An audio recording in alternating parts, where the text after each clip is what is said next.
2026 yilgi Suzuki Vitara o'zining ko'p yillik muvaffaqiyat tarixi davomida o'z segmentida barqaror mavqega ega bo'lgan, ixcham, ammo funksionallikka boy crossoverning yanada takomillashgan avlodidir. Suzuki kompaniyasi ushbu modelni modernizatsiya qilishda zamonaviy talablar, ekologik me'yorlar, texnologik imkoniyatlar va foydalanuvchi qulayligini bir yo'la hisobga olib, Vitarani global bozorlar uchun yanada jozibador qildi.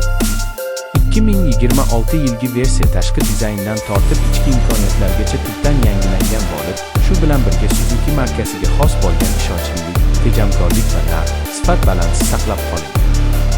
Ayniqsa, yangi energetik tizimlar, ichki makon ergonomikasi, xavfsizlik tizimlari hamda yo'lga moslanuvchan yurish xususiyatlari mashinani yanada raqobatbardosh qildi.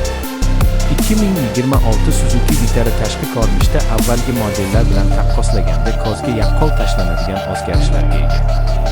Old qismdagi radiator panjarasi kengaytirilgan, u bilan uyg'unlashgan LED faralar yanada o'tkir shaklga ega bo'lgan. Bu elementlar avtomobilga kuchliroq, zamonaviyroq, biroz sportiv kayfiyat bag'ishlaydi.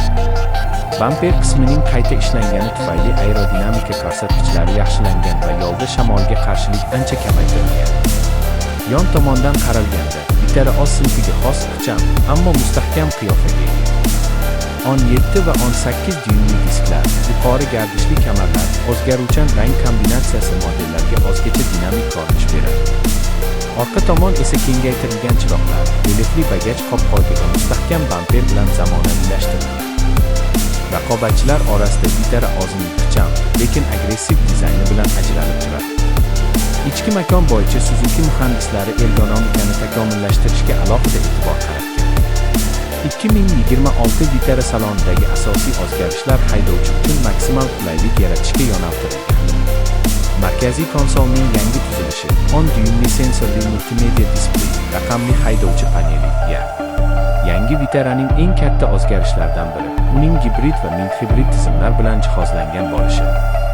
Suzuki kompaniyasi 2026 yilda ekologik talablar kuchayganini inobatga olib, crossoverga ikki xil energiya tizimini taklif qilgan. 1.5 litrlik to'liq gibrid tizim, 1.4 litrlik Bosterjet ming-hibrid tizim. To'liq gibrid variantida benzin dvigateli bilan birga 140 vlik elektr motor ishlaydi. Bu tizim yoqilg'i sarfini kamaytirish bilan birga shahar sharoitidagi qisqa masofalarda to'liq elektrda harakatlanish imkoniyatini ham beradi. Ming-hibrid variant esa yoqilg'i tejamkorligini oshirish va tezlanishni silliqlashtirishda yordam beradi.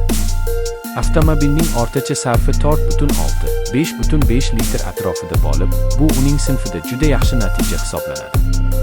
Uzatma qutilari bo'yicha Suzuki ikki variantni taqdim etadi: tut avtomat qutisi va 6 pog'onali mexanik quti.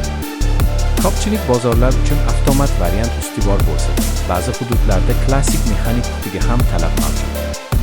Vitara Suzuki Algrip Torque tizimi bilan jihozlanishi mumkin bo'lib, bu tizim haydovchiga bir nechta rejimlar, auto, sport, sinov va lot rejimlarini tanlash imkoniyatini beradi.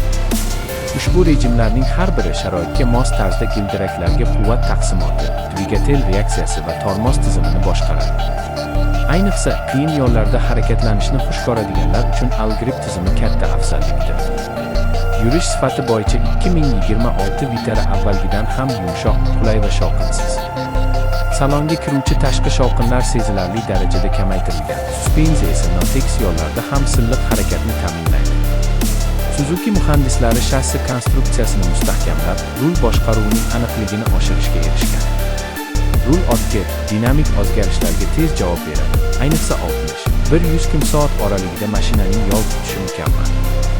Shahar ichida esa Vitara o'zining ixcham o'lchamlari bilan juda qulay boshqariladi. Tor joylarda manevr qilish oson, parktronik va kamera tizimi.